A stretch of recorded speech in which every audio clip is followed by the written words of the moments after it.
آج کا سچ کے ساتھ میں ہوں ندیم حسین۔ غزہ میں ہر گزرتا دن قیامت ہے۔ اسرائیل نے غزہ کے اوپر جنگ مسلط نہیں کی ہے، یہ نسل کشی ہے۔ اب تک 22,000 کے لگ بھگ فلسطینی جو ہیں وہ جام شہادت نوش کر چکے ہیں، اور ان میں 9,000 سے زائد معصوم بچے ہیں۔ اور یہ ستم جو ہے یہ تھما نہیں، رکا نہیں، بلکہ جاری ہے۔ اور اس ساری صورتحال کے اندر فلسطینی جو ہیں وہ جس کرب اور اذیت سے گزر رہے ہیں، اس کا اندازہ جو ہے وہ باہر بیٹھے ہوئے لوگ نہیں لگا سکتے ہیں۔ اس صورتحال کے اندر نہ صرف یہ کہ وہ شہادتیں دے رہے ہیں، بلکہ وہاں پہ ہر چیز کی جو ہے وہ کمی ہے، چاہے وہ ادویات ہوں، خوراک ہو یا دیگر سہولتیں ہوں۔ اور اس بے سر و سامانی کی حالت میں بھی وہ مزاحمت جو ہے وہ جاری رکھے ہوئے ہیں۔ اسرائیل جو ہے جو دندناتا ہوا غزہ میں اس لیے گھسا تھا کہ وہ اپنے قیدیوں کو چھڑا لے گا، تو اس کے لیے سب سے بڑا دھچکا جو ہے وہ یہ ہے کہ اس کو وہ رسائی نہیں مل پائی ہے۔ اور اب یہ سننے میں آ رہا ہے اور یہ خبریں آ رہی ہیں کہ اسرائیل جو ہے وہ اپنے بیشتر فوجیوں کو غزہ سے واپس بلا رہا ہے۔ دوسری طرف امریکہ جو ہے جس نے اپنا بڑا جدید ترین بحری بیڑا بھیجا تھا، اس کو بھی واپس بلایا جا رہا ہے۔ یہ معاملات جو ہیں کیا یہ پھر مذاکرات کی طرف بڑھیں گے؟ اور اس دفعہ مذاکرات جو ہیں وہ پہلے کی نوعیت کے مذاکرات نہیں ہوں گے، یہ اس دفعہ مختلف مذاکرات ہوں گے۔ جتنی قربانی دی گئی ہے، جتنی شہادتیں دی گئی ہیں، جتنا خون اسرائیلی فوجیوں نے بہایا ہے، جس طریقے سے تباہی و بربادی کی داستان رقم کی ہے، اس کے اندر سے اب غزہ کے لوگ جو ہیں اپنے لیے کچھ بہتر نکلتا ہوا دیکھنا چاہتے ہیں۔ یہ صورتحال جو ہے اس کو لے کر ظاہر ہے دنیا کے اندر انسانی سطح کے اوپر بڑے پیمانے پر مظاہرے جو ہیں وہ ہوئے ہیں، ہو رہے ہیں۔ انسانیت غزہ کے ساتھ ہے، لیکن حکمران جو ہیں وہ اپنے سیاسی مفادات اور سیاسی تقاضوں کے تحت بے حسی کا مظاہرہ جو ہے وہ کر رہے ہیں، اور اس میں ظاہر ہے کہ امریکہ جو ہے وہ سر فہرست ہے۔ ویسے تو مغرب جو ہے وہ انسانی حقوق کا ترجمان بنتا ہے، علمبردار بنتا ہے، لیکن جب انسانی حقوق کی پامالی کا معاملہ آتا ہے اور جہاں پر ان کے مفادات جو ہوتے ہیں وہ اس بات کی اجازت نہیں دیتے کہ وہاں پہ وہ کوئی ٹھوس رد عمل جو ہے وہ دے سکیں، تو پھر یہی صورتحال ہوتی ہے جو غزہ کی ہوتی ہے۔ لیکن سب سے زیادہ مایوسی جو ہے وہ ظاہر ہے مسلمان حکمرانوں سے ہوئی ہے، اور حکمرانوں کی سطح پر جو کردار ادا کیا جانا چاہیے تھا وہ نہیں ہوا۔ گو کہ جو کوشش تھی اس کے اندر تھوڑا تھوڑا بات کو آگے بڑھانے کی جو ہے وہ کوشش کی جاتی رہی ہے۔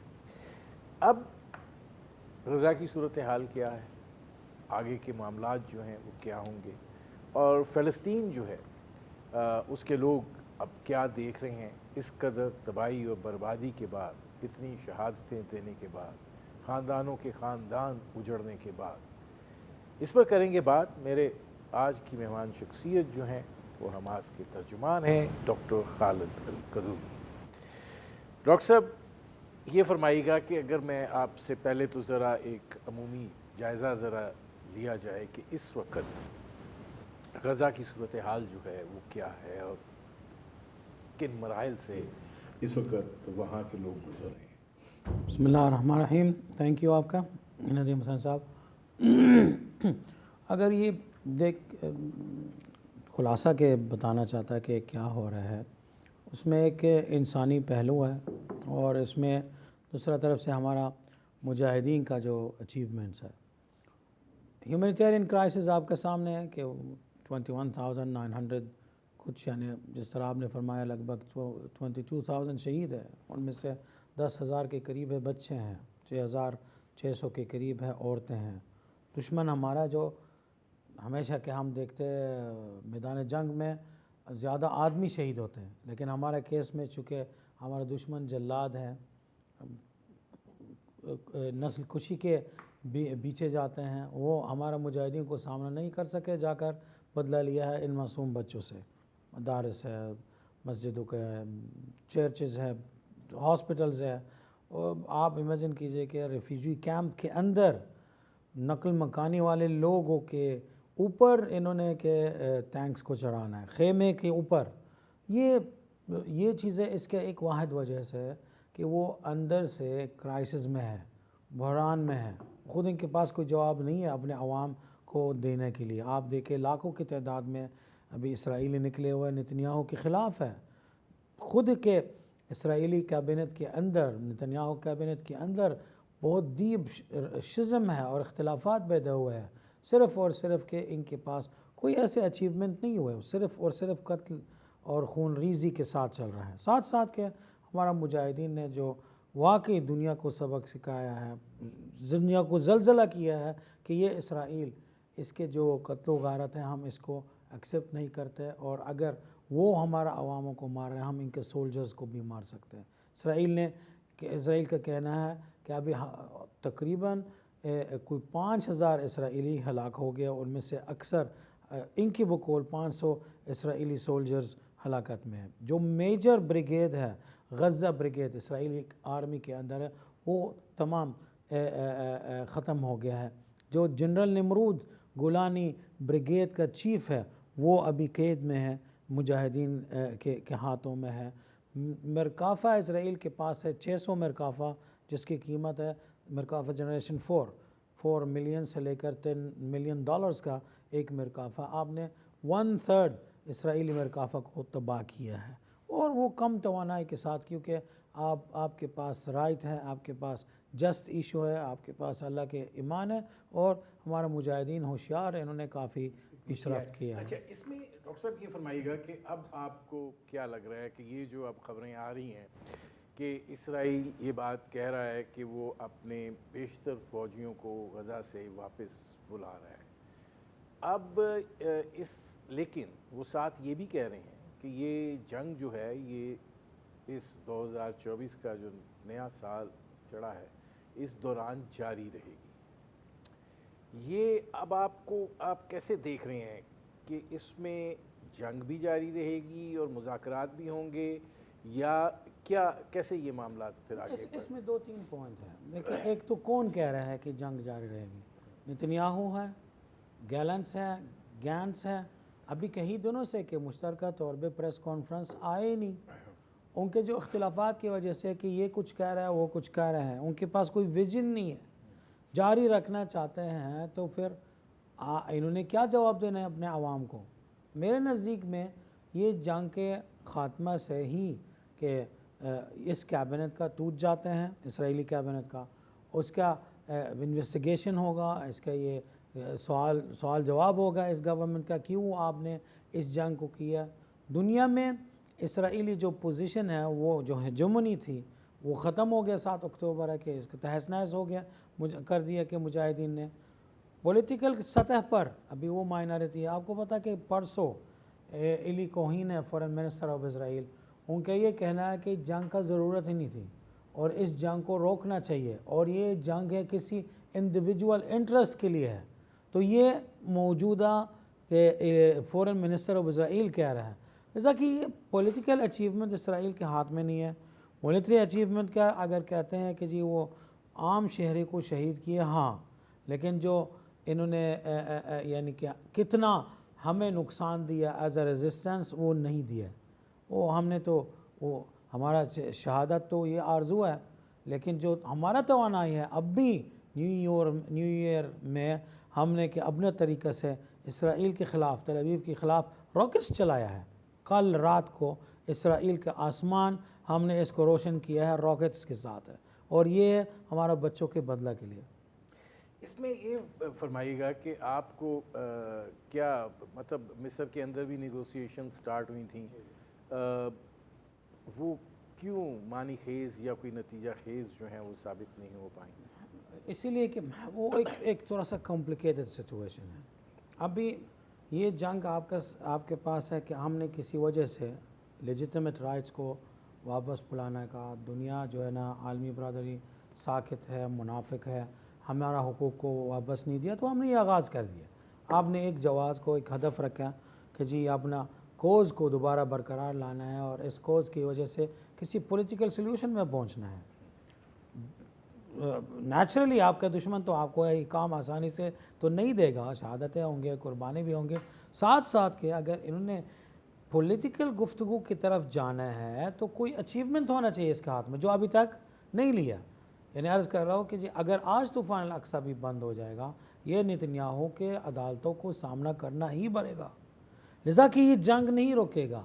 اور یہ معلوم ہوتا ہے کہ یہ پرسنل اور انڈیویجول انٹرسٹ پر ہے. یہ اسرائیلی پرائم منسٹر جو نتنیاہو کہ ان کے مفادات کے لیے یہ جنگ جاری ہی رکھنا پڑتا ہے. بائیڈن جو ہے نا کچھ دنوں پہلے پبلکلی نتنیاہو کو ایڈوائز کیا you have to change your cabinet اور اس جنگ کو روکنا چاہیے. ساتھ ساتھ بھی یہ کہتے ہیں میں نے نتنیاہو کو کہا ہی نہیں جنگ روکنے کا. اسے دیکھیں کتنا کنفیوژن ہے. وائی؟ چونکہ کوئی کلیئر کٹ وکٹری اچیو نہیں کر سکے، لذا یہ ڈیلے ہو رہا ہے.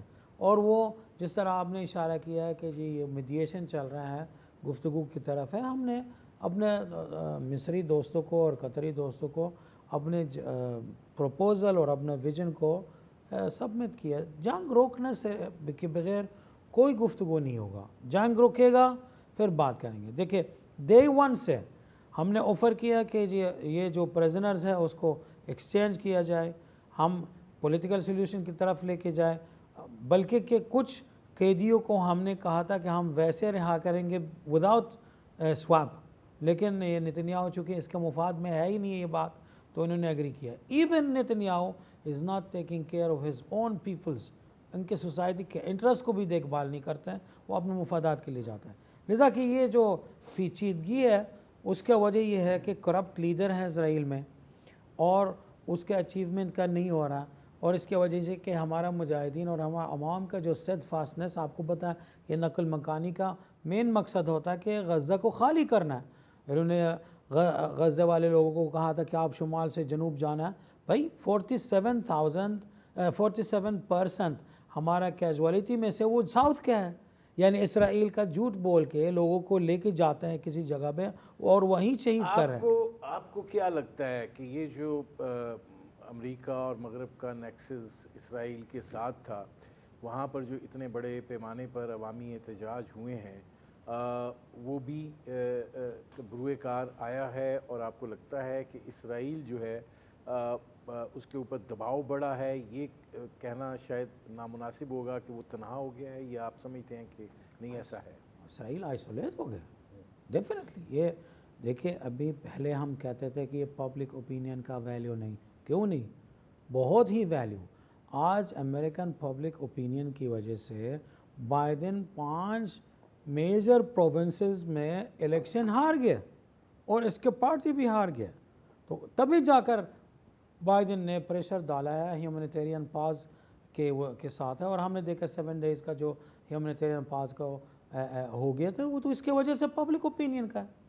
لذا کہ آج کے عوام نکلے ہوا ہے کہ ہارفرڈ تو زائنزم ہب ہے، وہاں عوام نکلے ہوا ہے اپنے گورنمنٹ کی فورن پالیسی کے خلاف، فلسطینیوں کے حق میں، حماس کے حق میں. وہاں کے حماس کی شعار بڑھا جاتا ہے نان مسلم سے. ساتھ ساتھ آپ دیکھیں کچھ پولیٹیکل پوزیشن آفیشیل سٹانس میں لیٹن امریکہ کو دیکھ لیں، بولیویا ہے، چیلی ہے، انہوں نے اپنے تعلقات اسرائیل کے ساتھ ختم کر دیا. ساؤتھ افریقہ ابھی جا رہے ہیں ICJ میں جینوسائیڈ کے کیس اسرائیل کے خلاف لے کے جا رہے ہیں. اسپین میں لوکل کورٹوں میں اسی طریقے سے وار کرمنل کا نام دے کے ان نتنیاہو کو اور یہ ساری چیزیں ان عدالتوں میں، لوکل عدالتوں میں دیا تاکہ یہ ڈپلومیٹک آئسولیشن بھی ہو جائے. یعنی وہ ابھی کوئی بھی ڈپلومیٹک فگر اسرائیلی کا آپ دیکھ رہے ہیں کہ جی وہ کہیں کسی یورپین کیپٹل میں مہمان ہے؟ نہیں، الٹا ہے کہ جی چیف ہمارا کہ اسماعیل ہنیہ صاحب، ان کے دفتر اور ان کے پروگرام فجر تک مہمانوں میں آیا ہوا ڈپلومیٹک فگرز ہیں، ہیڈ آف اسٹیٹس ہے، ٹیلی فون کرنے کا، اور ہمارا ڈیلیگیشنز ہر جگہ پہ. آپ کو تھوڑا سا اور آگے بڑھتے ہیں جی. آپ کو کیا اس سینیریو کے اندر ظاہر ہے میڈیشن تو ہو ہی رہی ہے، پولیٹیکل سلوشن آپ کو کیا دکھائی دے رہا ہے اس فوری حل؟ دیکھیں نظیم صاحب، یو کینٹ اس طریقے سے آپ نہیں کر سکتے کہ ہر چیز کو آپ ڈیزائن کریں. آپ نے دیکھا ہے کہ آپ کا فلسطین جو ہے نا وہ ایک فراموشی کی طرف جا رہے ہیں، اور لوگ سازش کر رہے ہیں کہ جی بھئی آپ کو یہ فلسطین نہیں ہے، یہ کچھ اور ہے. وہ جو فورن منسٹرز کے اجلاس میں یورپ کے اندر ہے کہ اسرائیل نے جب نقشہ دکھایا ہے اس وقت وہ ایسا دکھایا جیسا فلسطینی کا نام کوئی چیز ہی نہیں ہے. آپ خود تصور کیجئے کہ یہ 1 صدی کا اسٹرگل کے بعد اس کے نتیجہ یہ ہوگا تو فلسطینی وہ ہے ہی نہیں ہے اور وہاں ایک اسرائیل ہے جو جا رہا ہے کہ ہارمونائز کے ساتھ ہے کہ کچھ گورنمنٹس کے ساتھ اور دنیا میں جرائم ہونے کے باوجود کرائمز ہونے کے باوجود ان کو ایکسیپٹ کر رہے ہیں. تو اس لیے آپ کا کام ہے ابھی کیا تھا ایک طوفان لے کر آنا. وہ طوفان آ ہی گیا نیچرلی ہے. ٹھیک ہے ہمارے لیے شاید انپریسیڈنٹ ہے شاید سرپرائز ہے چونکہ اس کی شدت کی نوعیت انپریسیڈنٹ تھا لیکن طوفان ہونا تھا ایک نیچرل اتنے جرائم کے بعد. اب ہم نے جانا ہے پولیٹیکل سلیوشن. لیکن پولیٹیکل سلیوشن جو بھی آپ کے پاس ہے 7 اکتوبر سے پہلے پولیٹیکل اپروچ ہے اس کو بھول جائیں ورنہ طوفان کی کیا ضرورت تھی. اگر میں نے دوبارہ کہ جانا 2 اسٹیٹ کی طرف ہے یا 1 اسٹیٹ 2 نیشن کی طرف سے یا ایون کچھ ہمارا طرف سے کچھ پروپوزلز ہے کہ 1967 وغیرہ میرا نہیں خیال ایز اے پرسن کہ جی یہ ابھی دوبارہ ہمارے عوام اس کو ایکسیپٹ کرتے ہیں. مجھے ایک بریک لینا پڑ رہا ہے میں اس طرف آتا ہوں. یہ بڑی امپورٹنٹ بات ہے جو یہ ذرا اس پہ بات کرنی چاہیے. ناظرین حماس کے ترجمان ڈاکٹر خالد القدومی سے ہماری گفتگو جاری ہے. وقت ہوا ایک مختصر سے کمرشل بریک کا. ملتے ہیں اس وقفے کے بعد. Welcome back. ناظرین ہمارے آج کے مہمان ڈاکٹر خالد القدومی ترجمان ہیں حماس کے. ان سے ہماری گفتگو جاری ہے. ڈاکٹر صاحب آپ 2 چیزیں ہیں جو آپ نے بریک پہ جانے سے پہلے بات کی. ایک تو یہ تھی کہ 1967 سے پہلے کی سچویشن میں جایا جائے بارڈرز جو ہیں وہ لے جائے جائیں یہ آپ کی طرف سے بھی پروپوزل تھا. دوسرا 2 ریاستی حل جو ہے اس کے اوپر ظاہر ہے مذاکرات کا سلسلہ ایک طویل عرصے سے چل رہا ہے اور اس میں دیگر آپ کے عرب ممالک کے جو دوست ہیں وہ اس میں حصہ لے رہے ہیں. اب آپ یہ بات کہہ رہے ہیں کہ اب نہ 2 ریاستی فارمولہ چلے گا اور نہ ہی 1967 سے پہلے والی سچویشن جو ہے وہ چلے گی. اس کا مطلب یہ ہے کہ اب سنگل فلسطینی ریاست. دوبارہ میں بتاتا ہوں کہ یہ ابھی یو کی ناٹ ڈیزائن ایوری تھنگ. آپ ہر چیز کو تو ڈیزائن نہیں کر سکتے. ابھی میری انٹرسٹ ہے فلسطینی ریاست پر. فلسطینی عوام کیا چاہتے ہیں یہ ہمارا انٹرسٹ ہونا چاہیے. یار ایک روگ اسٹیٹ ہے اس کے نام اسرائیل وہ پرماننٹ ممبر یونائٹڈ نیشن کے اندر موجود ہے. آپ یونائٹڈ نیشن نے 1947 یہ 2 اسٹیٹ کی باتیں کی ہے کہ جس میں ایک اسٹیٹ جو یہودی اسٹیٹ ہے 55% فلسطین کی سرزمین کے اوپر اور ایک فلسطینی اسٹیٹ ہے 45% کے اوپر ہے. ابھی اسرائیل اس قوانین کے خلاف کرتے ہوئے اس کے باوجود وہ permanent member state United nation میں اور بائی دی فیکٹو 80% فلسطین کے اوپر موجود ہے. میرے اس سے ریکوگنائز کرنا ہے نہ ریکوگنائز کرنا کہ اس سے کیا فائدہ ہوتا ہے. ہم اس پہ کیوں سوچ رہے ہیں. مجھے یہ سوال ہے دنیا سے اور عالمی برادری سے وہ فلسطینی ریاست ہے کہاں ہے. ابھی 2010 میں ٹیمپورری یا اس کو کہتا ہے کہ جی مانیٹرنگ ممبر کے طور پہ کہ فلسطین کا ایک فلسطین اتھارٹی کا ممبرشپ یونائٹڈ نیشن میں احسان کر رہے ہیں وہ ہے کہاں ہے. دوسری بات آپ اسرائیلی سے جا کر پوچھیں ان کے کیا رائے ہے 2 اسٹیٹ سولوشن کے بارے میں. there is nothing can prove that there is official stance of Israel over 2 state solution. تیسری بات اسرائیل ہے کہاں ہے اس کے بارڈرز کیا ہے. اسرائیل کا کانسٹیٹیوشن ہی نہیں ہے. اسرائیل نے اس کانسٹیٹیوشن کے نہیں بنایا تاکہ اس کو کوئی نہ پوچھے آپ کا بارڈرز کہاں ہے تاکہ میں کہوں کہ یہ اسرائیلی اسٹیٹ اس کے ساتھ ہے کوئی فلسطینی اسٹیٹ. اب یہ واقعات جو طوفان الاقصی میں ہمیں سٹیپ بائی سٹیپ ہمارا روڈ میپ یہ ایسا ہونا چاہیے. یہ جنوسائیڈ کو روکنا جنگ کو روکنا اس کے بعد مسجد اقصی کے بے حرمتی اور ہمارا جو ہولی شرائنز ہے کرسچن ہو یا مسلمانوں کا اس کا بے حرمتی کرنا کو روکنا ہے. غزہ کے اوپر جو محاصرہ ہے وہ ختم ہونا ہے. اسرا کا تبادل ہونا چاہیے پورا کہ پورا ہونا چاہیے. عوام کے حالات بہبود ہونا چاہیے. پھر کیا ہے پولیٹیکل سلوشن فلسطینوں سے پوچھا جائے آپ لوگ کیا چاہتے ہیں. کسی اور سے نہ پوچھا جائے کہ جی آپ 2 اسٹیٹ یا 3 اسٹیٹ یا 1 اسٹیٹ. فلسطینی کیا چاہتے ہیں یار. 48 کے بعد 1948 کے بعد آج تک کبھی جمال عبد الناصر صاحب ہمارا تقدیر بتاتے ہیں، کبھی حافظ اسد صاحب ہمارا تقدیر بتاتے ہیں. کوئی ایسے جگہ یا تاریخی نقطہ نظر سے ٹائم آیا ہوا تھا کہ فلسطینیوں کو بچا جائے، کہ آپ لوگ کیا چاہتے؟ کبھی بھی نہیں.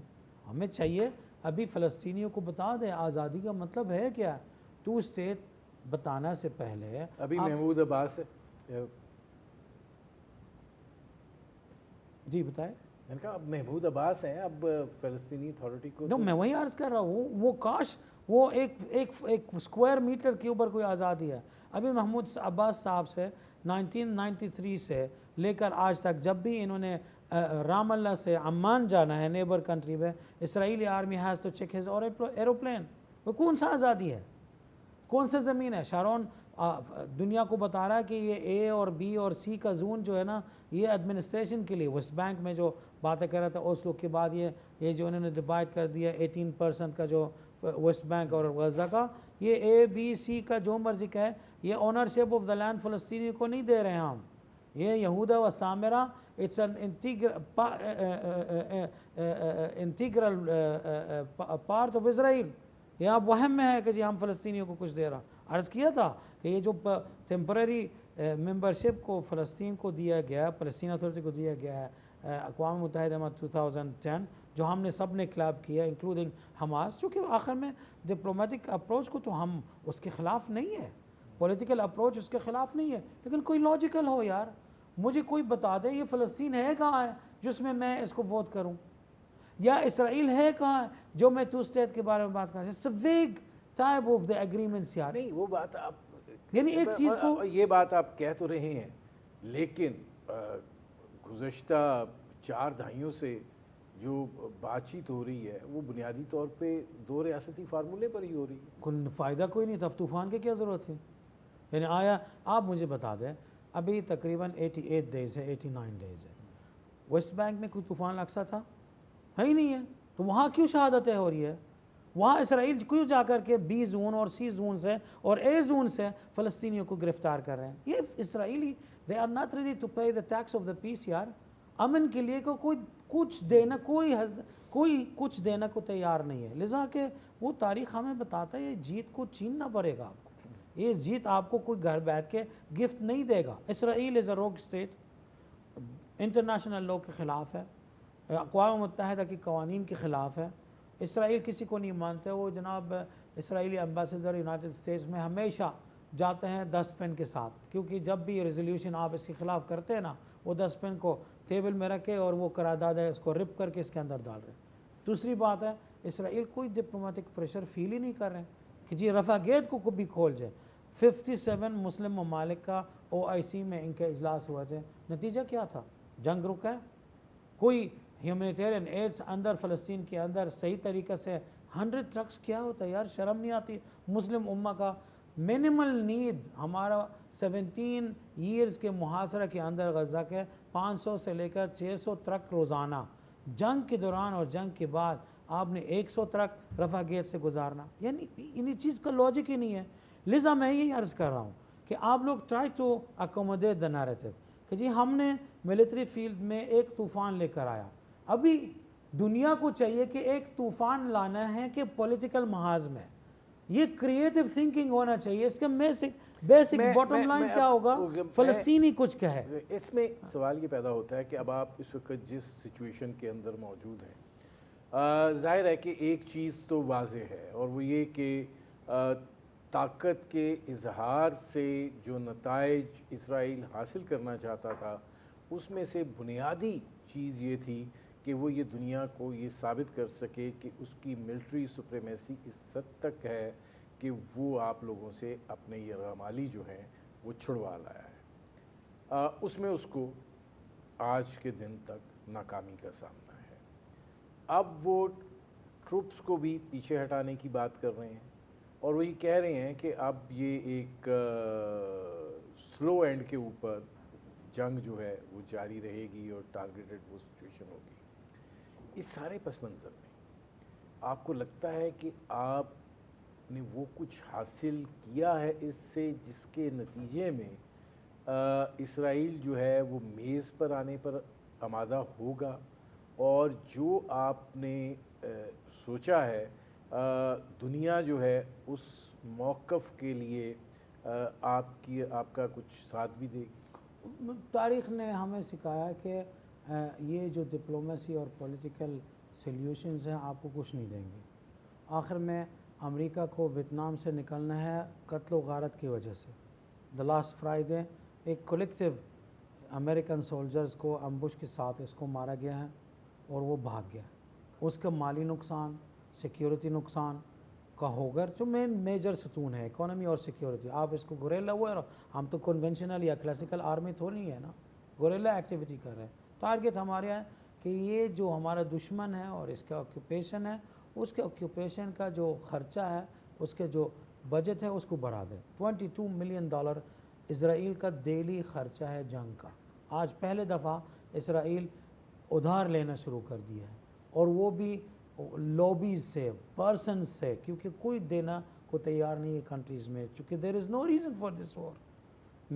میرے لگنا یا نہ لگنا کی بات نہیں ہوتا. اب وہ اسرائیل ایز آکیوپائنگ پاور، ایز ہیجومنک پاور وہ ختم ہو گئی. اب وہ فلسطینی ہے جو اپنا تقدیر کو لکھیں گے. کیا ہے وہ؟ اس جنگ کو روکنے کے بعد ہم نے سیناریوز کچن کی طرف جانا ہے.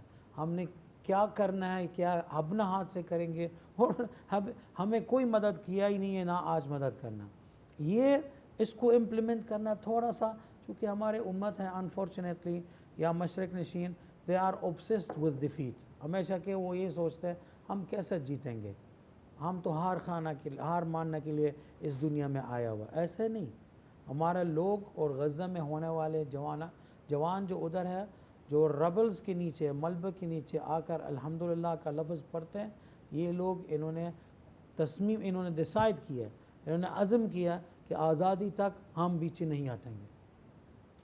اب یہ فرمائیے گا کہ کیا آپ کو لگتا ہے کہ اس بربادی میں سے اور اس ظلم میں سے، اس بربریت میں سے، اور جو کچھ غزہ کے عوام نے فیس کیا ہے، کر رہے ہیں، اور جو شاید آگے بھی کریں گے، یہ امید کی جھلک آپ کو دکھائی دیتی ہے کہ اس میں سے سنگل سٹیٹ کی فارمولا نکلے گا کہ نہیں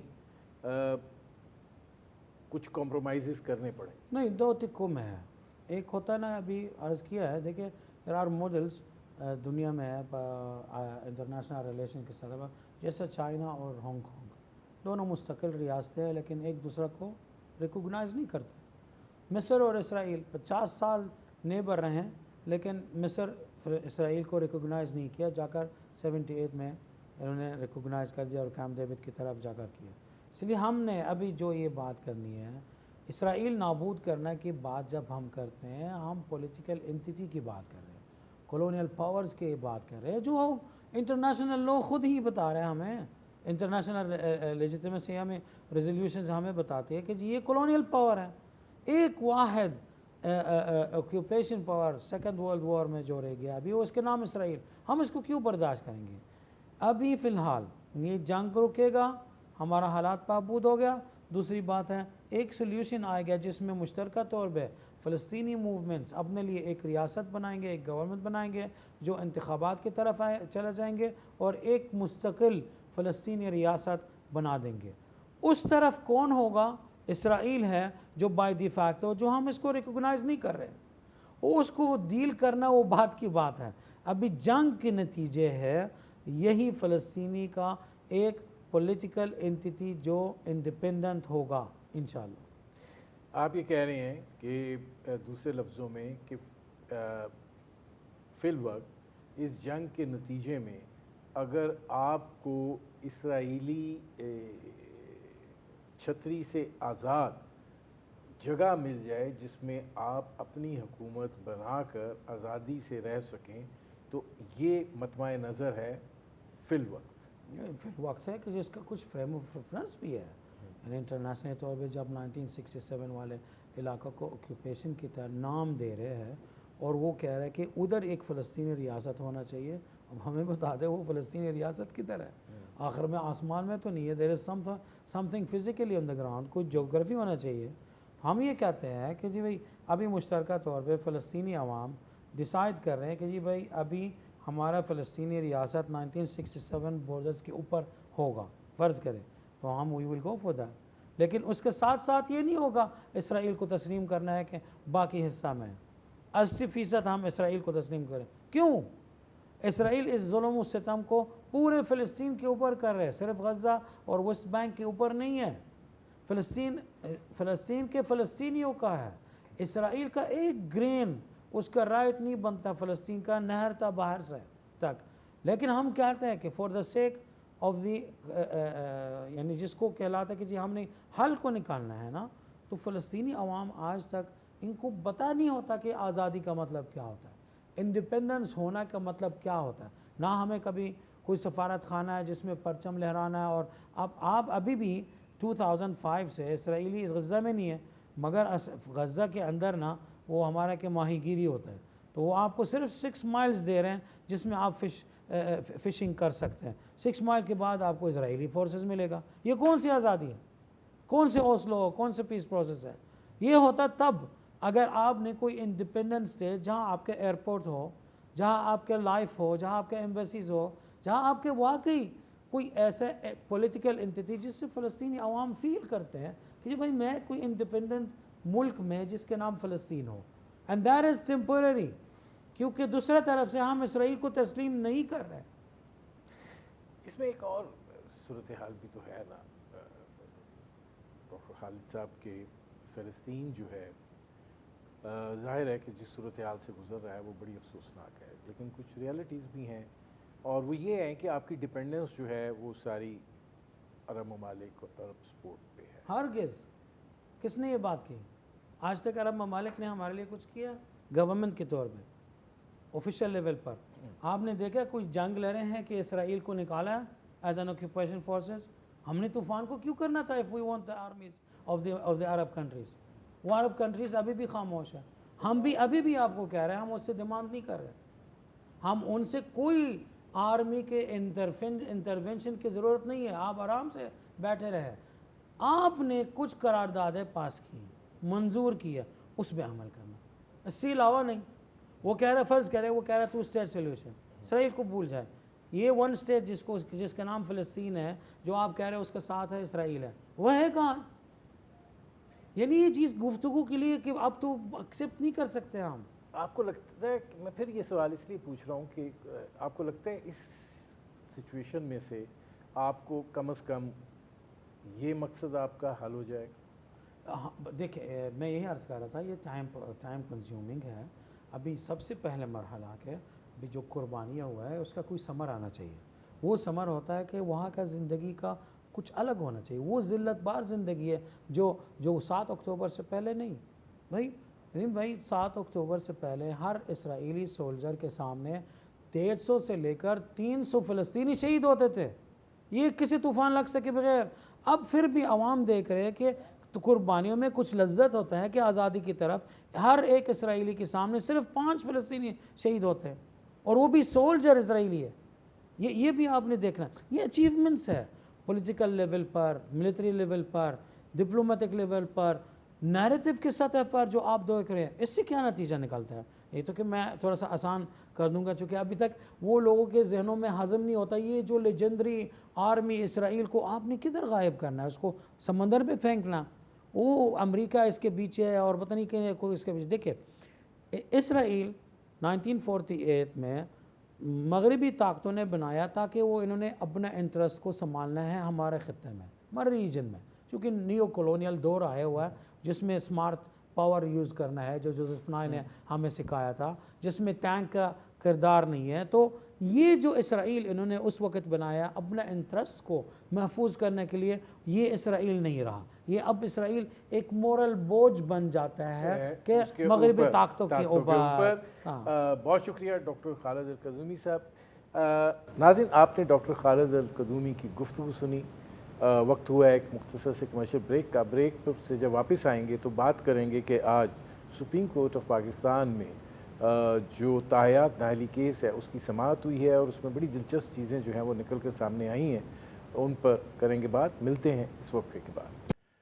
ویلکم بیک. ناظرین آج سپریم کورٹ آف پاکستان میں آرٹیکل 62(1)(f) کے تحت تاحیات نااہلی کیس جو ہے اس کی سماعت ہوئی ہے, اور ظاہر ہے یہ سماعت جو ہے یہ اب 4 جنوری تک جو ہے اس کو لے جایا گیا ہے، اور چیف جسٹس آف پاکستان یہ بات کہہ رہے تھے کہ اس کا فیصلہ بھی وہ اسی دن کر دیں گے۔ بنیادی طور پر 7 رکنی بینچ جو ہے وہ chief justice of Pakistan justice قاضی فائز عیسیٰ کی سربراہی میں اس کی سماعت کر رہا ہے۔ آج اٹارنی جنرل آف پاکستان جو ہے انہوں نے یہ استدعا کی کہ آرٹیکل 62(1)(f) کے تحت تاحیات نااہلی کی جو تشریح ہے اس کا دوبارہ جائزہ لیا جائے، اور اس کی تمام ایڈوکیٹ جنرلز جو ہیں انہوں نے اس کو سپورٹ بھی کیا ہے۔ آج 2-3 چیزیں جو ہے جسٹس قاضی فائز عیسیٰ صاحب نے بڑی دلچسپ کہی ہیں۔ انہوں نے کہا کہ اگر یہ شکیں جو ہیں یہ پہلے موجود ہوتی تو قائد اعظم بھی نااہل ہو چکے ہوتے۔ ایک اور بات انہوں نے کہی کہ وہ منتخب نمائندوں کی جو قانون سازی ہے ان پر انحصار کریں گے، نہ کہ ڈکٹیٹر کی۔ یہ نہیں ہو سکتا کہ ایک شخص جو ہے وہ آئین توڑے اور پھر آئین میں آ کے ترمیم بھی کر دے، تو پھر ان کو اس کے اندر جو الفاظ استعمال ہوئے ہیں 62 اور 63 میں وہ بھی ان کو ڈسٹرب کر رہے تھے۔ تو یہ جو صورتحال ہے اس کے بعد اب دکھائی یہ دے رہا ہے کہ اس کی تشریح جو ہے وہ 4 جنوری جو ہے ظاہر ہے اس کے اوپر یہ فیصلہ آنا ہے۔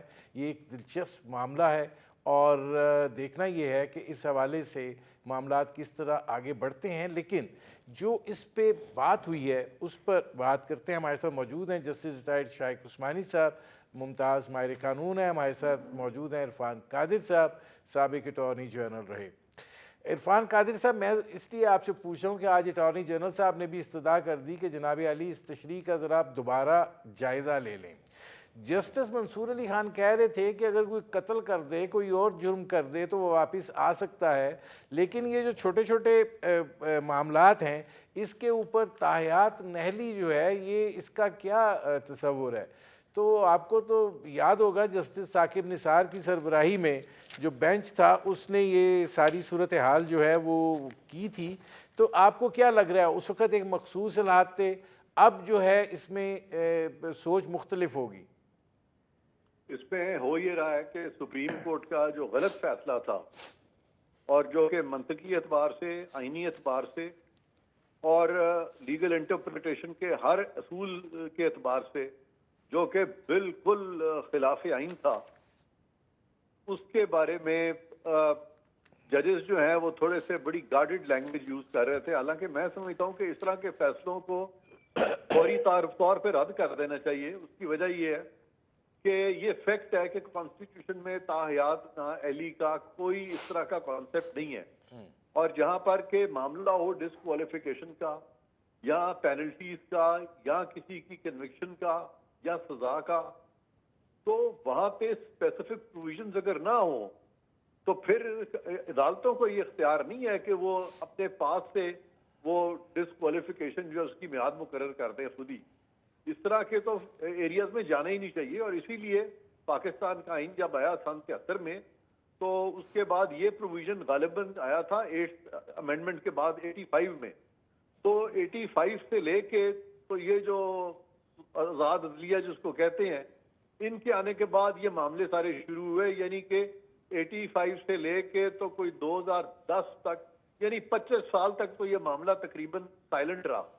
لیکن پھر انہوں نے بیچ میں ججز نے بیچ میں خواہ مخواہ آنا شروع کر دیا، اور میں سمجھتا ہوں کہ اب جو موجودہ سپریم کورٹ ہے اس کو چاہیے کہ عدلیہ پہ یہ جو ایک کالا دھبا لگا ہوا ہے وہ اس کو ونڈیکیٹ کریں، عدلیہ کی جو پوزیشن ہے اس کو دوبارہ سے بحال کریں، اور غلط فیصلے جو ہیں ان کو ونس فار آل یہ ردی کی ٹوکری میں پھینکیں۔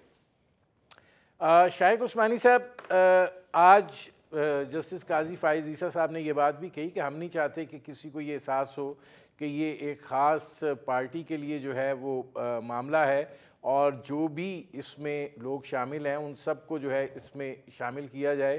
ہم اس کو ونس فار آل جو ہے وہ سیٹل کرنا چاہ رہے ہیں۔